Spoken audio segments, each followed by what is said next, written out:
With the Houston Outlaws and the Boston Uprising looking to find their first win of the season, both teams put up a good fight. The games were tight and left fans on the edges of their seats, but ultimately the Uprising took the series in a tiebreaker. The Outlaws showed up and showed out on the first map of the series, full holding the Uprising in a dominant display on Shrine. With newcomer Dante on Sombra and Outlaws veteran Muma on Winston, the team bullied the Uprising's 3-3 team composition teamfight after teamfight. Houston's dominant performance carried over to Sanctum, where Boston was only able to take control of the point once before the Outlaws regained control. The Uprising's intense tank line shined on map 2, as rockets fell early and opened a window for Boston to capitalize on their weakness. The Uprising quickly took control of the payload, and from that point on, each teamfight turned the tide. Both teams have incredible offensive abilities, but their defenses leave easy openings for opponents to take advantage of. Cool Matt's well-placed diva bombs make for a flashy and very close fight. However, in overtime, the Outlaws are unable to measure up to how far the Uprising pushed the payload and end up falling just 3 meters short.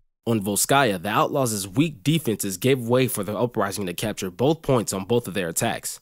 Especially on a map like Volskaya, a team's defense has to be immaculate because even losing one team fight can result in the other team taking the point. With the overtime clock ticking down in round 4, the Outlaws are unable to hold on to the point, losing the map. On their initial defense, the Outlaws attempted to run the same 3-3 composition that hasn't been serving them well all series. The Uprising pushed through and get through all 3 points, but when the Outlaws attack, they run the same strategy that saved the NYXL in their matchup against the Uprising on Thursday. With Dante on Sombra, the team's performance was back to the same dominance they displayed on map 1. With the Uprising unable to push the payload through point A on their second attack, the Outlaws pushed through with ease thanks to well-coordinated EMPs and follow-ups. With the Outlaws having switched back to the typical 3-3 composition, they were unable to hold the point on Lighthouse. However, Muma was able to consistently crowd control key players into the well on well and help the team to full hold. Cool Matt fell early, and with this first pick, the Uprising are able to take control on point first. After the Outlaws took control of the point, Linkster fell to a diva bomb from Note, which ultimately flipped the point in favor of the Uprising. With the overtime clock counting down, none of the Outlaws were able to reach the point in time, and Boston took the map and the overall victory. After this matchup, it's clear to see that the Outlaws' main issues lie in their abilities to maintain a strong defense after winning teamfights.